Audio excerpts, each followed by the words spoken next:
Je sais pas faire d'intro, du coup je vais juste commencer. Je fais cette vidéo pour parler des comics Spider-Man. Il y a beaucoup trop de choses à dire sur les comics, mais je pense que je vais réussir à tout résumer et à faire le tour dans cette vidéo. Du coup la vidéo elle est divisée en plusieurs parties qui s'affichent à l'écran, voilà. Mais vous avez les timecodes dans la description si vous voulez. Bah voilà, je vais commencer et je vais vous montrer un peu ma collection. Alors attendez, je vais enlever ça et je vais enlever ce mec aussi. Du coup voilà ma collection. Je trouve que j'en ai pas mal. Faites pas attention, mon Lego s'est un peu cassé la gueule derrière. Du coup là j'ai des comics plutôt cool. Là j'ai des magazines Spider-Man. Ça c'est la collection des 60 ans, la collection 2022. Ensuite ça c'est les trucs que tu trouves dans les marchands de journaux à 2-3 € qui sont cool aussi. Là j'ai des tomes plus petits que j'ai acheté parce que c'était moins cher. Là j'ai tous mes formats kiosques, il y en a pas mal. Là j'ai quelques Deadpool et un Spider-Man vs Kraven et un Daredevil. Alors ça c'est le format que Carrefour fait, c'est aussi des trucs à 3-4 € pas trop cher. Ensuite tout ça c'est des must-have, ça aussi c'est une collection Marvelverse je crois, je l'ai pas du tout en entier. J'ai un truc de Silk, un autre d'une autre collection que j'ai pas fini. Et là pareil c'est des one-shot, des must-have, des trucs un peu plus gros et un peu plus chers. Puis voilà quoi, je vous ai fait le tour. Du coup ma collection elle est composée de 84 comics dont 58 qui sont des comics Spider-Man. Et au total elle coûte à peu près 900 €. Ça peut paraître beaucoup ou pas, mais en réalité ça fait 4 ans que je collectionne les comics. J'ai beaucoup acheté grâce au Pass Culture et il y a beaucoup qui sont d'occasion aussi, donc ça aide pas mal. Donc voilà, ma collection c'est que du Marvel et pratiquement que du Spider-Man. Je collectionne pas d'autres comics. Je suis plutôt fier de ma collection, je pense qu'elle est pas énorme, mais elle est plutôt pas mal pour l'instant. Je vous parlerai de certains comics que je trouve cool dans ma collection dans la partie recommandations pour pas que ça fasse trop brouillon et trop répétitif. Je pense que pour commencer les comics, il faut peut-être un petit peu comprendre comment ça marche, comment c'est trié, les catégories, comment s'y retrouver en fait. Parce que c'est vrai que c'est dur, c'est très brouillon et Marvel, ils nous aident pas du tout, vraiment c'est pas du tout facile comment ils organisent tout ça. Donc voilà, je vais vous faire une petite explication de comment ça marche un petit peu. Je vais pas faire un truc trop développé, je vais surtout dire les grandes lignes et les bases. Juste petite précision, là je vais vous parler que des comics Spider-Man parce que pour le reste de Marvel, bah je m'y connais pas. Je sais pas comment ça fonctionne, je suppose que ça fonctionne à peu près pareil.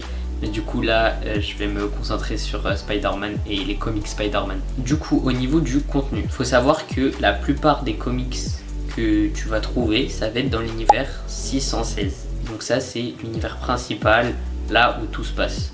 Et même si les dessins ont l'air différents, même si c'est pas le même scénariste, en réalité tout se passe dans le même univers. Alors oui, il y a eu beaucoup d'aventures avec Spider-Man, vraiment beaucoup, mais c'est toujours le même mec. Il y a quelques univers alternatifs comme l'univers Ultimate, tout ce qu'on peut voir dans Spider-Verse, les What If. Et quand c'est pas dans le même univers, c'est précisé souvent au dos du comics ou dans le résumé quoi. Mais du coup la plupart c'est dans l'univers 616. Et ça, c'est parce que Marvel sont fous de la chronologie. Aujourd'hui, quand tu lis un comics, tu vas lire que Spider-Man, il s'est fait mordre il y a une quinzaine d'années. Voilà. Donc quand on sait que les comics, ils ont commencé en 1963 et qu'on est en 2025, il y a parfois un petit écart de génération. Donc quand il était au lycée, les gens s'habillaient comme ça.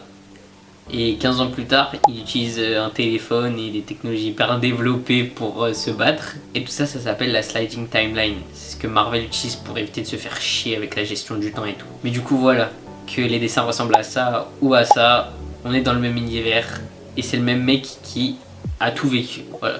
Donc comme je disais plus tôt, avec le nombre de comics qui sont sortis, le frérot, il se repose pas beaucoup, on va pas se mentir. Si vous voulez savoir comment suivre un peu l'ordre des comics et tout, j'en parle plus dans la partie conseil. Voilà. Au niveau du format, alors c'est là que ça va un peu se clarifier. Tout ce qui est histoire clé ou moment important, ça souvent ça va être regroupé dans les trucs d'anthologie, les collections ou alors les intégrales, les omnibus, les albums reliés quoi. Aux États-Unis, eux ils ont les trade paperbacks. Et c'est des trucs un peu plus courts. Nous on a des plus gros, c'est des albums cartonnés, il y a plus de numéros dedans. C'est des trucs que tu vas trouver à la Fnac, etc. Ensuite il y a les formats kiosques, c'est des formats plus petits mais qui regroupent quand même plusieurs numéros. Mais c'est vrai qu'au niveau du format kiosque c'est un peu plus dur de s'y retrouver parce que c'est pas juste édité en 1, 2, 3, 4. Le format kiosque, c'est le format fait par Panini en France. C'est pour éviter de devoir sortir trop de comics à la suite, quoi. C'est pour ça qu'ils en regroupent plusieurs dans un petit format, quoi.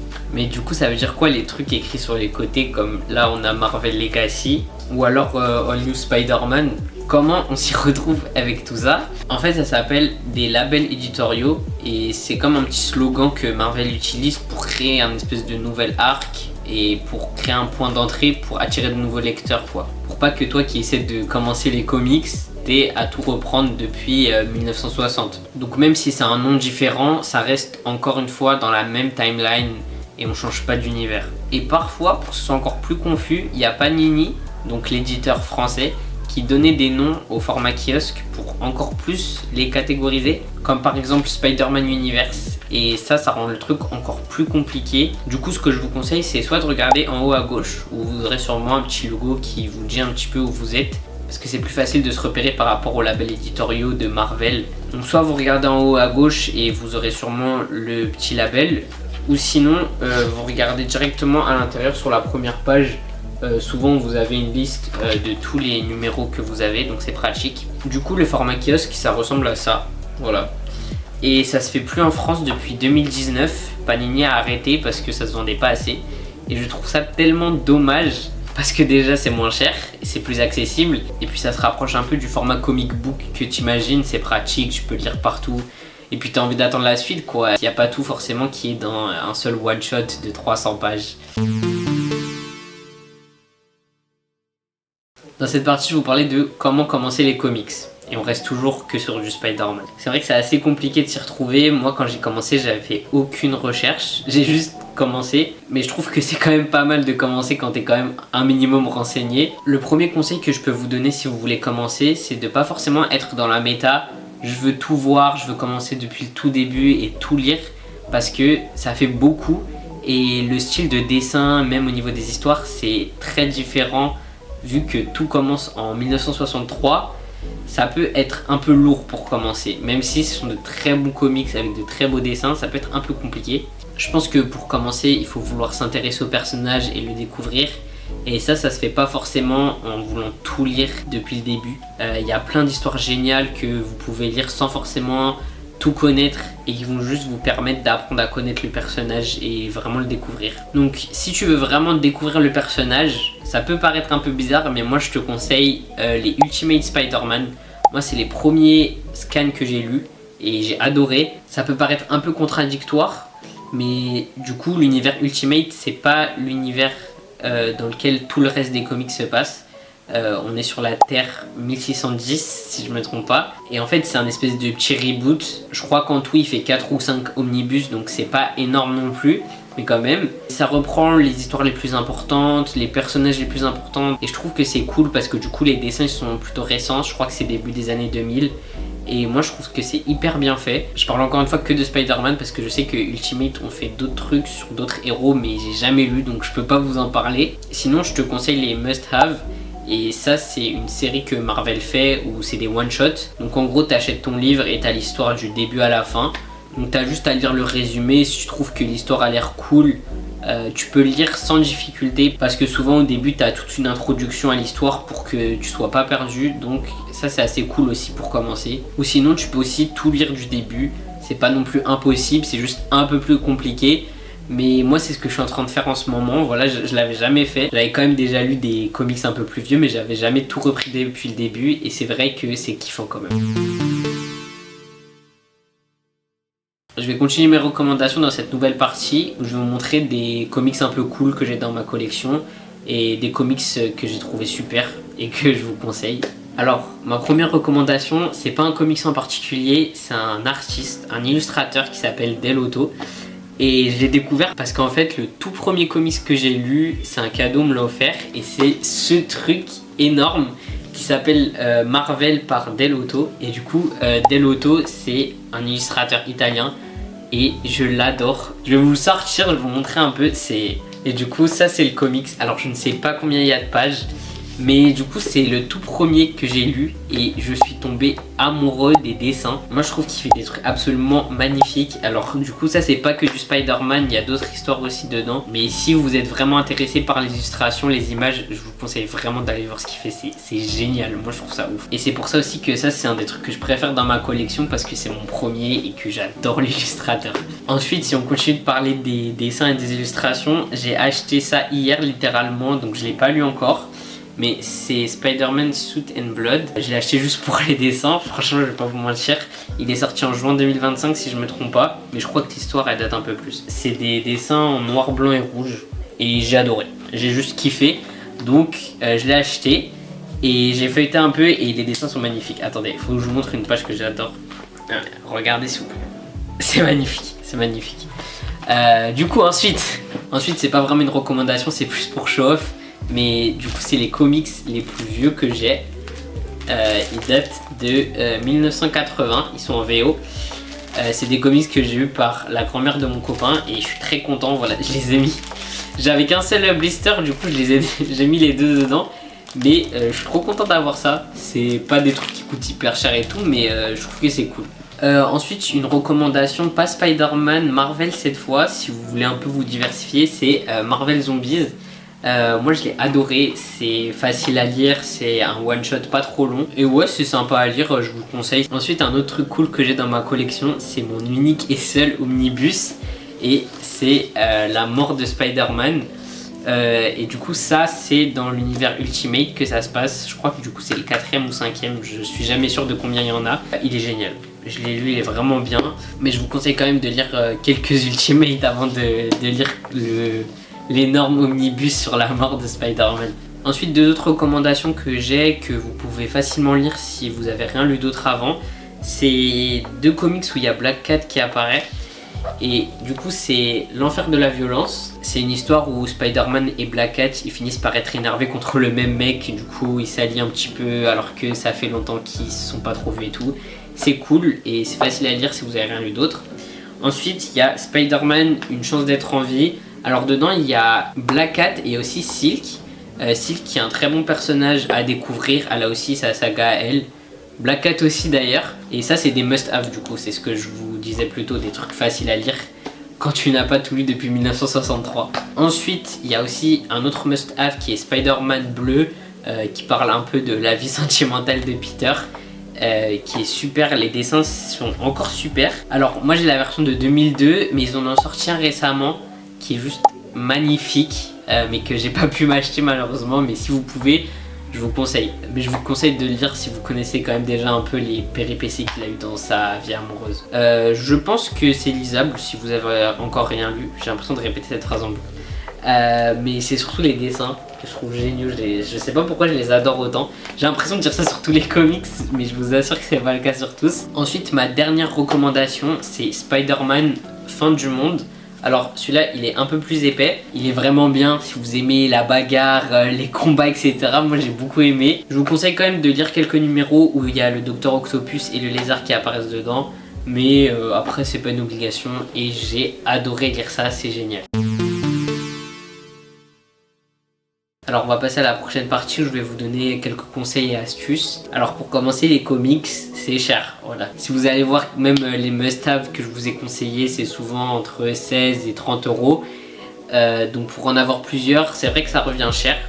Donc pour ça je vous conseille déjà forcément les sites d'occasion. Donc le Bon Coin, Vinted, j'ai souvent eu des lots assez cool pour pas trop cher. Mais vous faites pas non plus arnaquer, allez vérifier sur internet les prix neufs. Les gens peuvent essayer de gratter de l'argent pour rien et de les vendre plus cher que les neufs parce qu'ils ont l'air un peu vintage et tout. Renseignez-vous quand même, mais cherchez, il y a souvent des trucs cool et surtout des lots. Sinon il y a aussi des boutiques forcément qui vendent des comics d'occasion. Pour ceux qui habitent à Paris, je vous conseille la boutique, attendez je me rappelle plus du nom. Elle s'appelle Apoum Bapoum, elle est géniale, je l'adore, ça fait 3 ans maintenant que je la connais et que j'y vais de temps en temps. Tu peux facilement trouver des comics à 3 euros, 6 euros et même plus. Ils ont une collection vraiment cool de comics. À l'entrée du magasin, vous pouvez aussi retrouver un petit bac où ils ont des comics des années 60, 70 et 80 C'est toujours cool d'en avoir des un peu plus vieux et tout, de regarder les dessins et c'est en très bon état. Ils ont quand même du choix, si vous n'avez pas trop d'argent, je vous conseille vraiment d'aller là-bas, c'est une très bonne boutique. Et il n'y a pas que du Marvel, il y a plein d'autres BD et c'est cool aussi de faire le tout. Et pas trop loin, genre 5-10 minutes à pied, vous avez aussi Pulp Comics et Album Comics. Alors c'est des très belles boutiques, elles ont pas que des comics, elles ont aussi plein d'objets de collection et tout qui sont cool à voir. Mais je crois pas qu'ils vendent des trucs d'occasion là-bas par contre. Sinon, si vous avez toujours pas les moyens d'en acheter, vous pouvez aussi lire des scans. Alors pour ça vous avez plusieurs options. Déjà vous avez Comixology où là vous achetez à l'unité. C'est le service d'Amazon si je me trompe pas. Un truc plus économique c'est Marvel Unlimited. Ça c'est une application et un site aussi je crois. Donc pour 10 € par mois ou 6 € si tu prends le plan annuel, tu as accès à énormément de comics, je crois plus de 35 000, un truc comme ça, donc forcément que des comics Marvel. 10 € par mois c'est vraiment pas cher et leur application elle est hyper bien faite. Sinon il y a d'autres moyens un peu plus gratuits. Non, plus sérieusement, si vous avez les moyens, acheter des comics, c'est mieux pour les gens qui les écrivent et les illustrent. C'est vrai que avoir un comics entre les mains, c'est la meilleure façon de le lire, je trouve. Ensuite, sur un plan un peu plus général, d'autres conseils si vous commencez à lire des comics. Je vous l'avais dit plus tôt, il y a plusieurs sites où vous trouvez l'ordre pour lire les comics en commençant du tout début. Le site le plus complet selon moi c'est Comic Book Reading Order, mais la collection Spider-Man s'arrête en 2019, donc après je vous conseille d'aller sur Reddit où il y a des gens qui peuvent vous donner des conseils. Sinon en français j'ai trouvé je crois le site L'Étoile Héroïque qui ont fait un classement avec là tous les albums cartonnés français. Et si vous voulez vous renseigner un peu plus sur les comics et comment ça marche, il y a un site qui s'appelle How to Love Comics et là c'est des articles si vous voulez en savoir un peu plus, que ce soit sur l'ordre des comics, sur quoi lire, sur les meilleures histoires, sur des fun facts et tout. Il y a plein de trucs là-dessus et c'est pas que du Marvel, donc c'est cool. Et moi ça fait un moment que je cherche un site internet ou une application pour un peu avoir une liste de mes comics et pouvoir les trier, etc. Et du coup je vais vous parler des 3 meilleures alternatives qui existent. Déjà il y a League of Comic Geeks. Alors ça c'est un site hyper complet mais pratique que si vous collectionnez en VO, parce que si vous voulez mettre vos comics en français c'est pas du tout pratique. Je l'ai essayé et il est hyper bien fait, hyper complet, mais pas pratique si vous collectionnez des comics en VF. Ensuite il y a BD Over, donc ça je crois que c'est une application, je sais pas s'ils ont un site, mais leur catalogue il est pas du tout assez grand, je crois que j'ai même pas pu mettre la moitié de mes comics. Du coup la meilleure alternative que vous avez si vous collectionnez des comics en français c'est BD Gest. Ils ont un catalogue un peu plus grand, mais après c'est pareil, ils ont pas tout. Moi j'ai pas du tout pu mettre tous mes comics et je crois que si vous voulez ajouter vous-même un comics, faut la version premium. Je vais pas prendre la version premium. Moi la manière la plus simple que j'ai trouvé de faire c'est juste me faire un Google Docs. Bah du coup voilà, c'est la fin de ma vidéo. Je pense que j'ai fait le tour. Je suis content d'avoir fait une vidéo YouTube dessus parce que j'adore les comics mais j'ai pas souvent l'occasion d'en parler. C'est vrai que les gens ont plutôt une idée de ça où c'est assez inaccessible parce qu'il faut beaucoup investir d'argent et de son temps pour s'intéresser vraiment aux comics. Mais du coup si vous êtes nouveau à ça, j'espère vous avoir un peu intéressé et vous avoir fait comprendre autant que moi à quel point c'est génial les comics et que c'est pas si peu accessible que ça en réalité. Moi ce que j'aime surtout dans collectionner des comics, c'est que c'est pas un truc que juste tu poses et qui prend la poussière. C'est divertissant, c'est beau à voir, c'est cool à lire. Et des fois je rouvre des comics que j'ai pas lu depuis 1-2 ans et je kiffe toujours autant. Bref, tout ça pour dire que je vous conseille vraiment de vous lancer dans les comics et à plus. J'ai pas d'outro, j'ai pas d'intro, j'ai rien, c'est dur. J'ai pas que ça de Spider-Man, alors ignorez l'état de mon lit, mais j'ai une couette, j'ai des oreillers. J'ai aussi le drap, mais là il est au sale. Ensuite j'ai des doudous. Alors ce chat il fait pas partie de... Ce chat il fait pas partie de ma collection, mais il a l'air d'en profiter quand même. Ensuite là j'ai des DVD, j'ai Spider-Man 1, Spider-Man 2, l'intégrale, Spider-Man No Way Home. J'ai aussi mes 2 jeux de PS4. J'ai celui de la PS5 aussi, mais il est pas là. J'ai une lunette de Tony Stark. Alors ça c'est un badge que mon copain m'a acheté quand on avait regardé tous les Spider-Man au Grand Rex pendant 24 heures, c'était génial. Et en dessous j'ai ce truc que j'avais acheté, c'était des pads Spider-Man et j'ai 2 figurines. J'ai aussi cette boîte à mouchoirs DIY, cette lampe. Et j'ai aussi des posters, voilà. Mais j'ai pas tout accroché parce qu'ils sont tombés, j'ai la flemme de les raccrocher. Ah, et ça c'est mon calendrier de l'avant Spider-Man que mon copain m'a acheté. Mais du coup ça c'est tous mes posters que j'ai pas accroché. Ça c'est un sac, j'ai un puzzle juste ici. Et ça c'est un tote bag que j'avais eu à Burger King quand Spider-Man Across the Spider-Verse il était sorti au cinéma. Ça c'est quand je collectionnais les cartes de l'album Panini. Et ça c'est un agenda que je m'étais fait au lycée moi-même. J'avais découpé dans un magazine que j'avais en double. Et pour finir ce géant Lego qui est toujours en cours mais qui va être incroyable quand je l'aurai fini.